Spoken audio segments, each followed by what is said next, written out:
China's powerful message to the U.S. is breaking the internet. Chinese President Xi Jinping will send a high-level envoy in his place to U.S. President-elect Donald Trump's inauguration, according to the Financial Times.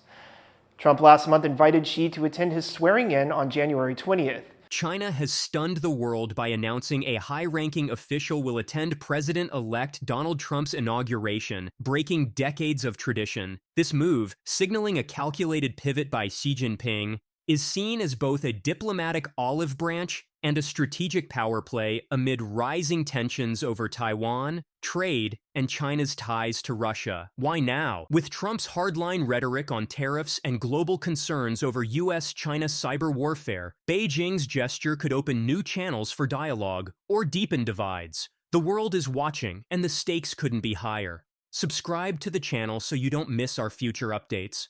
The choice to send a senior official rather than Ambassador Xi Feng signals China's eagerness to establish a positive tone early in Trump's second term. This gesture comes at a time when U.S.-China relations are strained over various issues, including trade disputes, tensions over Taiwan, and China's support for Russia amid its ongoing invasion of Ukraine. While the identity of the official has not been disclosed, sources suggest that Vice President Han Zheng or Foreign Minister Wang Yi are potential candidates. The selection of such a high-level envoy underscores the importance China places on this diplomatic gesture. The paper cited sources saying China could be sending their Foreign Minister Wang Yi or Vice President Han Zheng. They're expected to hold talks with Trump's team. Some of Trump's advisors had reportedly hoped that Kai Chi, an official with even more seniority than Han and a member of the Chinese Communist Party's top decision-making body, could attend. This move by Xi Jinping appears to be a calculated response to Trump's campaign rhetoric, which has consistently taken a hard line on China. Trump has repeatedly pledged to significantly raise tariffs on imported Chinese goods, a move that could further escalate the ongoing trade war between the two economic giants. Beijing warns that such actions could harm bilateral ties and negatively impact American consumers. If these tariffs get slapped on, what does that mean for businesses and consumers? Yeah, it's great to be here with you, William. I think in a word, what it means is nothing good. So these three trading partners are about 1/3 of all our exports and imports. So it's an enormous part of the business that we do. And clearly, if he goes ahead and puts these tariffs on these imports, we're going to see a number of important ramifications, first for businesses and for consumers. For businesses, obviously, higher costs, supply chain disruptions, and possibly the movement of investment out of the United States or away from the United States. For consumers, higher prices at the cash register, and as we've shown in previous work, a burden that will fall more heavily on the poor and the middle class. So really nothing good coming out of these tariffs. Which industries, products, kinds of things in particular would these fall most heavily?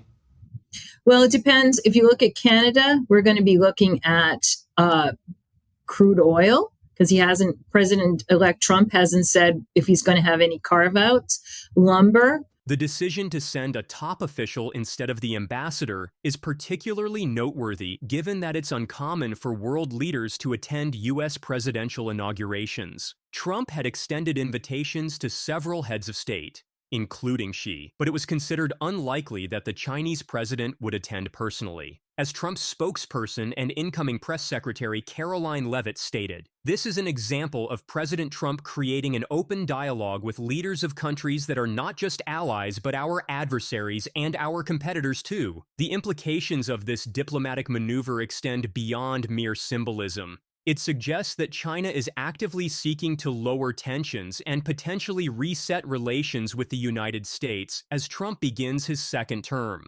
By sending a high-ranking official, China may be attempting to open direct channels of communication with key members of Trump's incoming administration. This gesture also reflects China's strategic positioning on key issues that have been points of contention between the two nations. The trade relationship between China and the United States has been particularly fraught in recent years, with both sides imposing tariffs and engaging in an escalating economic conflict. China's move could be seen as an olive branch, potentially signaling a willingness to negotiate on trade issues. Moreover, the decision may be influenced by China's concerns over U.S. policy towards Taiwan. The self-governing island, which China claims as its territory, has been a significant flashpoint in U.S. China relations. By sending a high-level official to the inauguration, China may be seeking to emphasize the importance it places on the One China policy and to discourage any shifts in U.S. stance on Taiwan. China's support for Russia in the ongoing conflict in Ukraine has been another source of tension with the United States. When it comes to Russia's defense industrial base, the primary contributor in this moment to that is China. We see China sharing machine tools, semiconductors, other dual-use items that have helped Russia rebuild the defense industrial base that sanctions and export controls had done so much to degrade. This diplomatic gesture could be an attempt to create space for dialogue on this issue and potentially mitigate U.S. concerns about the China-Russia relationship. From a domestic perspective, Xi Jinping's decision may also serve to project strength and diplomatic acumen to the Chinese public. By engaging directly with the incoming U.S. administration at a high level, Xi can portray himself as a global leader capable of managing China's most important bilateral relationship. The international community is closely watching this development, as it could signal a potential shift in the dynamics of U.S.-China relations. Other global powers, including the European Union, Russia, and India, will be keenly interested in how this gesture impacts the global balance of power. Experts are divided on the potential outcomes of this diplomatic move. Some see it as a positive step towards de-escalation and improved communication between the world's two largest economies. Others caution that fundamental disagreements on key issues may limit the impact of such gestures. Dennis Wilder, former director for China on the White House's National Security Council, offered insight into the strategic calculations behind Xi's decision. He suggested that Trump is probably deemed too unpredictable for Xi to take the domestic risk of attending in person. Wilder added, by sending a special envoy of significant stature to get meetings with Trump and his cabinet, Xi can demonstrate that he wishes to get off on the right foot with the Trump administration without risking that he could return home empty-handed or publicly embarrassed. The broader context of China's global influence adds another layer of significance to this diplomatic gesture. In recent years, China has been assertively expanding its international footprint through initiatives like the Belt and Road Project, which aims to create a vast network of infrastructure connecting Asia, Europe, and Africa. China's technological ambitions, particularly in areas like 5G networks and artificial intelligence, have also been a source of competition and concern for the United States.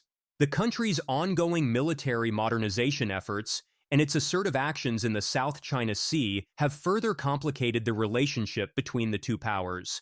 As China continues to grow its economic and diplomatic clout, gestures like sending a high-ranking official to Trump's inauguration can be seen as part of a broader strategy to shape global perceptions and influence international affairs.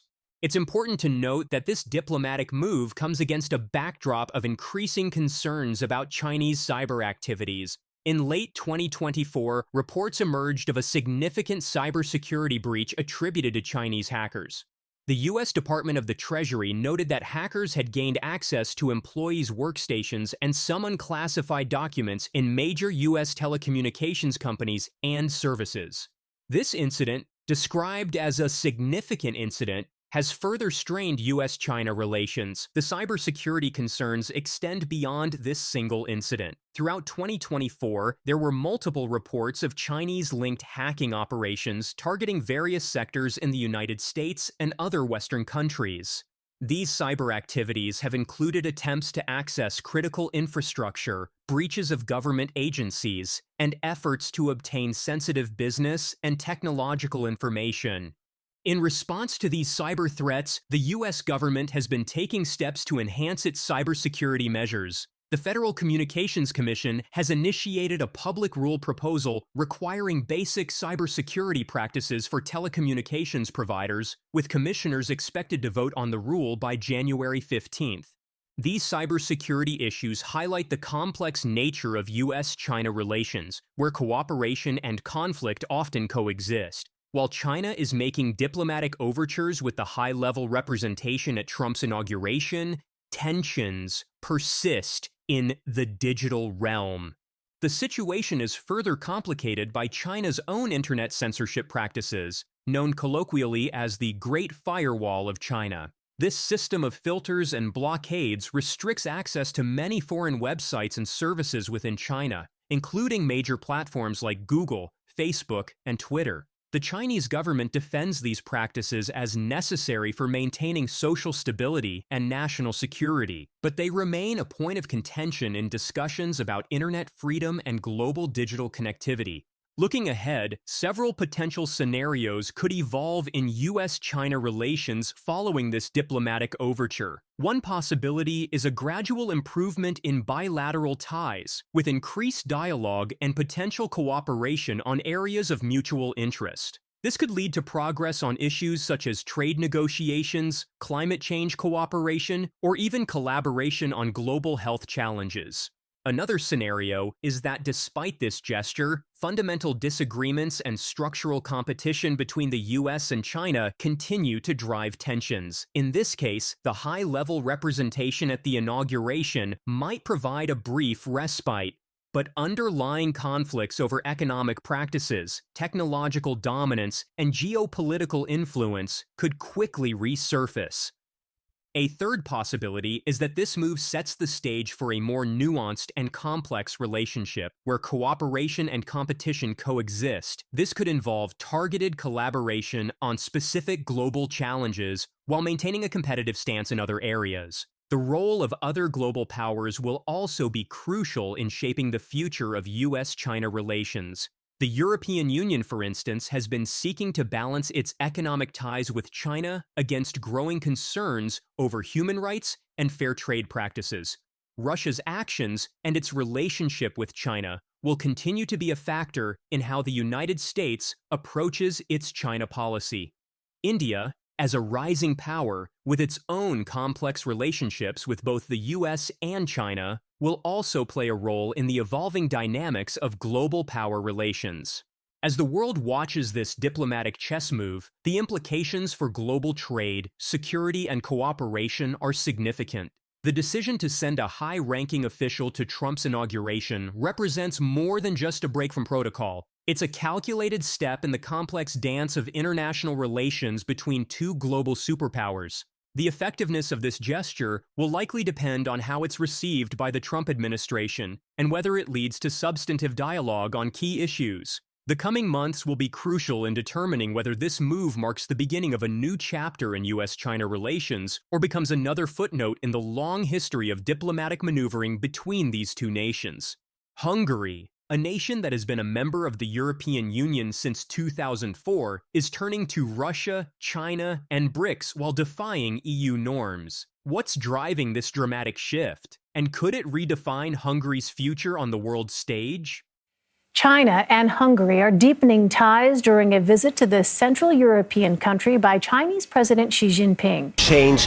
BYD is working on a plant in Hungary to bypass EU import tariffs. To understand this pivotal change, we must first examine Hungary's evolving foreign policy under the leadership of Prime Minister Viktor Orban. Since coming to power in 2010, Orban has championed a concept of national sovereignty that often puts Hungary at odds with core EU principles. This ideological stance has led to a series of challenges to EU norms and values, creating tension between Budapest and Brussels. Orban's governance style and policies have been characterized by a strong emphasis on preserving Hungarian identity and interests, often at the expense of EU solidarity. His government has implemented controversial measures, such as tightening control over the media and judiciary, which have drawn criticism from EU institutions and other member states. These actions have contributed to a growing rift between Hungary and its EU partners. One of the most contentious aspects of Hungary's new foreign policy direction is its deepening economic ties with Russia, particularly in the energy sector. Despite EU sanctions against Russia following its invasion of Ukraine, Hungary has continued to import significant amounts of Russian oil and gas. In fact, Hungary relies on Russia for approximately 85% of its natural gas imports and over 60% of its oil imports. The southern branch of the Druzhba, or Friendship Pipeline, brings thousands of metric tons of Russian oil across Ukraine and directly to the state-controlled MOL refinery on the outskirts of Budapest daily. While the EU banned Russian oil imports after the Ukraine invasion, Hungary, along with Slovakia and the Czech Republic, demanded exemptions, claiming that as landlocked countries they cannot quickly diversify supply. Unlike its neighbors, Hungary has struck new preferential deals to boost supplies from Russia. It has become Moscow's largest energy customer in the EU, purchasing $343 million worth of oil and gas in January 2024 alone. Additionally, Hungary is constructing a new pipeline to transport Russian oil products into Serbia. Hungarian Foreign Minister Peter Szijjártó has defended this position, stating, "The security of Hungary's energy supply requires uninterrupted transportation of gas, oil, and nuclear fuel. To meet these three conditions, Hungarian-Russian energy cooperation must be uninterrupted. It has nothing to do with political preferences." This justification, however, has not placated critics within the EU who argue that Hungary's actions undermine the bloc's united front against Russian aggression. Ukraine, in particular, has strongly criticized Hungary's continued energy dealings with Russia. Oleg Ustenko, an economic advisor to Ukrainian President Volodymyr Zelensky, accused Hungary of complicity in alleged Russian war crimes, stating, "If you've seen the video where Russians cut the head off a Ukrainian soldier, the Hungarians are paying for the knife." Hungary's controversial stance extends beyond energy policy. The country has taken a contentious position on military aid to Ukraine, vetoing EU proposals and arguing that such support could escalate tensions and harm Hungary's national interests. Prime Minister Orbán has stated, "Brussels' strategy for Ukraine has failed spectacularly, not only on the battlefield where the situation is catastrophic, but also in international politics. We have said in vain that this war is a brotherly war of two Slavic nations and not ours." This decision has raised questions about Hungary's commitment to NATO unity and its broader role within the alliance. Orbán has criticized EU sanctions on Russia, blocked European Union financial assistance for Ukraine, and delayed ratifying Sweden's accession to NATO. These actions collectively paint a picture of a country increasingly at odds with its Western partners. Analyst Peter Kreko has commented on Hungary's isolated position. "No one has gone so far in demolishing democratic institutions, turning against the Western institution system, and cultivating relationships with Russia and China." Kreko further says that Orbán's actions have made Hungary the outcast of Europe. While distancing itself from the West, Hungary has been actively strengthening its ties with China. A key element of this rapprochement is Hungary's enthusiastic participation in China's Belt and Road Initiative. Hungary's involvement in the BRI is exemplified by the Budapest-Belgrade Railway project, a $3.8 billion high-speed rail link financed by China. This project underscores Hungary's growing importance as a hub for north-south connectivity in Central and Eastern Europe. It is the first project to align China's railway technology and equipment with EU railway interoperability standards. Once completed, travel time between Budapest and Belgrade will be reduced from 8 hours to 3 hours. The foundation stone was laid on Friday for the modernization of the Hungarian section of the Budapest-Belgrade Railway. A Hungarian official said at the ceremony that Hungary will become a logistics center in the region after the modernization of the railway. This project has great importance from several perspectives. One is that this part of the Piraeus and Central European railway system will play an important role. It has an importance also because it connects to capitals, it connects Belgrade and Budapest. It is also important because the development of the rail system in Europe is first priority. First priority because this is the quickest and also the environmentally most positive solution. If you compare it to the road, if you compare it to other means of transportation. And it is also important from the China and Hungarian relationship point of view, because this is the very first project which is made by Chinese consortium and run according to the rules of the European Union. The project for the modernization of the Budapest-Belgrade Railway was initially agreed on in 2013. The railway has a total length of 350 kilometers.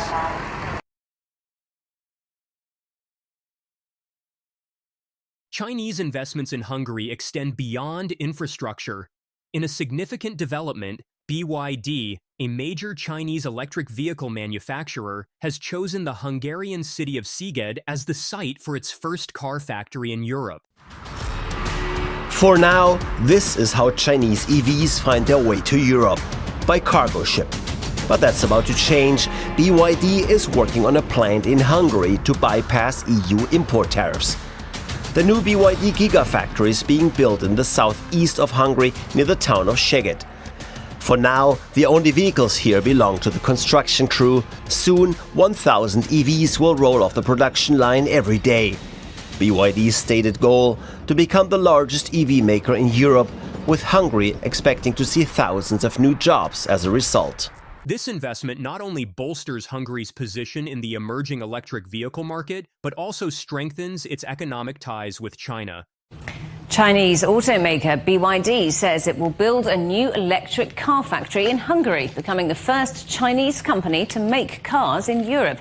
The new factory will be in the city of Szeged, in the south of the country, where it's expected to create thousands of jobs. In April, BYD opened its first European bus factory in another Hungarian city. It's selling cars there too. BYD launched 3 all-electric cars in the Hungarian market in October this year: the Dolphin, Seal and Atto 3. The growing relationship between Hungary and China is not limited to economic cooperation. Educational and cultural ties are also being fostered, with several Confucius Institutes established in Hungarian universities and plans for a Fudan University campus in Budapest. The first Confucius Institute in Hungary was established at Eötvös Loránd University in 2006, followed by others in Szeged, Miskolc, and Pécs. The one in Pécs is the only traditional Chinese medicine-focused Confucius Institute in Europe. Bilateral trade between China and Hungary has grown significantly. In 2023, it reached $14.52 billion, an increase of 73% compared to 2013. China has been Hungary's leading foreign investor since 2020, with direct investments reaching 7.6 billion euros in 2023. As Hungary deepens its ties with China and Russia, it has also expressed interest in the BRICS bloc. Hungarian Foreign Minister Péter Szijjártó has described BRICS as an attractive organization, praising its approach to expansion and contrasting it favorably with the EU's enlargement policies.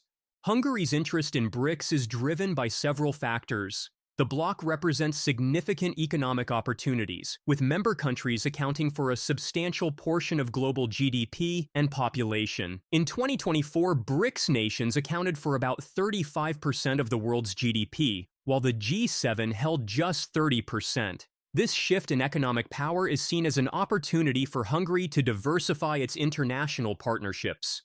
BRICS initiatives such as the New Development Bank and efforts to create alternatives to Western-dominated financial systems could provide Hungary with additional economic and geopolitical leverage. The BRICS local currency settlement mechanism and their efforts to create an alternative to the SWIFT payment system are particularly appealing to Hungary, as they aim to reduce dependence on the US dollar and Western-controlled financial systems.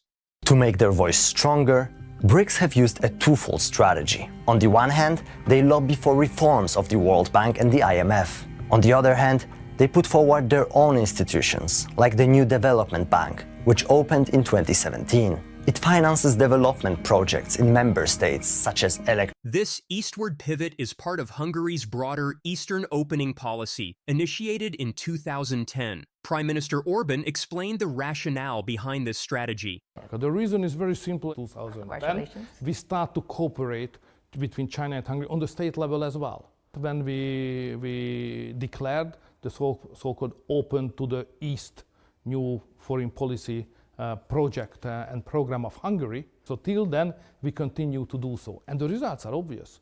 In 2020, 2023, China was the biggest investor here in Hungary. And what I try to do here, which is a special Hungarian laboratorium, may I say, that I try to convince the Western companies and the Chinese companies to come physically, even physically, close together and to operate on the same industrial park basis. So now in Hungary, the biggest project which is going on, an investment on behalf of one of the biggest... Hungary's strategy involves positioning itself as a hub for Chinese companies entering the European market. Orban has emphasized Hungary's strategic location and skilled workforce as key attractions for foreign investors. He said, Okay, first of all, what we can bring to that cooperation is basically the well-trained workers. So the Hungarian workers are really outstanding by education, by discipline, by effectiveness. So we have very good workers and we have very good engineers. So the basis of that cooperation on behalf of Hungary is the human capacity. On the other side, you have the very good technology. The Prime Minister has also highlighted the potential for Hungary to serve as a gateway to the larger EU market. Orban said, to convince each other that Hungary could be a good place for the big Chinese company to come and to establish the first electric car factory here in Hungary for the European Union. Because don't forget that we are speaking about just 10 million size inhabited country of Hungary, but we are part of a more than 400 million people single market. So when you invest in Hungary, you invested in Europe. So you can be part of the big European market. However, Hungary's geopolitical reorientation has not been without consequences. Tensions with the European Union have escalated, with the EU initiating legal action against Hungary over concerns about democratic backsliding and rule of law violations. In December 2023, Hungary passed what they called the Sovereignty Protection Law. This legislation gives the state new powers to investigate individuals suspected of undermining Hungary's sovereignty, allowing for the creation of a new agency with broad investigative powers, including the ability to access sensitive personal data and financial information. The controversial law adopted by the Hungarian parliament establishes a Sovereignty Protection Office that investigates persons and organizations suspected of undermining the country's national sovereignty and constitutional identity. At this stage, the European Commission did not request any interim measure. Therefore, the office will be able to continue its proceedings.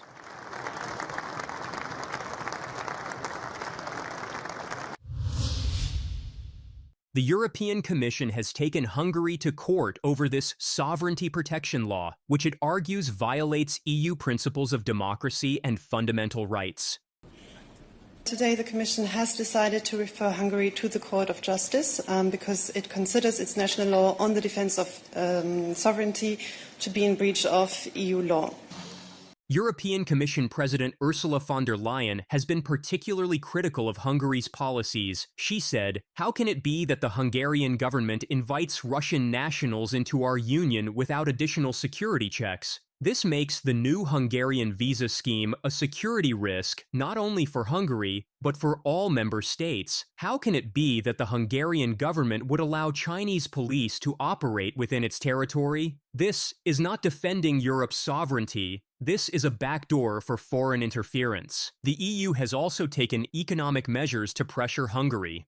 As of September 20th, 2024, billions of euros in EU funding for Hungary remain frozen. The EU is using this financial leverage to try and push Hungary back towards compliance with EU norms. They've even imposed fines on Hungary for various infractions. Despite these criticisms, Hungary continues to pursue its independent foreign policy. Prime Minister Orban has framed his country's actions as a response to a changing global order. He has stated, "We are now living in a multipolar world order, and Asia will be the dominant center of the world." This worldview forms the basis of Hungary's efforts to diversify its foreign alliances and reduce its overdependence on the West.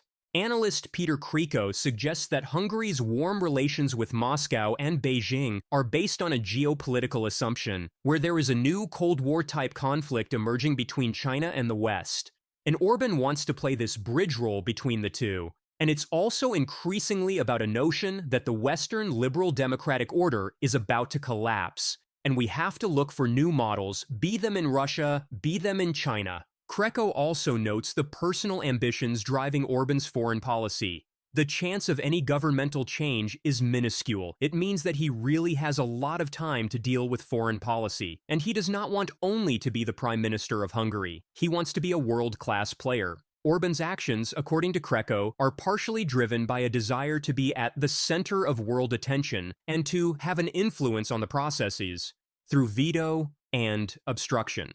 As Hungary continues to balance its relationships between East and West, the long-term implications of its geopolitical pivot remain uncertain. The country's potential membership in BRICS, while offering new opportunities, could further complicate its position within the EU and NATO. Russia has frozen EU bank assets, escalating financial warfare and shocking the global markets. This retaliation follows Western sanctions freezing $300 billion in Russian reserves after the Ukraine invasion. Now, Russia has nationalized $288 billion in Western investments, targeting companies like Germany's Uniper and Denmark's Carlsberg. The US and EU are scrambling as this financial standoff threatens to change global economic systems, with BRICS nations pushing for de-dollarization and Ukraine facing mounting financial strain. The stakes are higher than ever.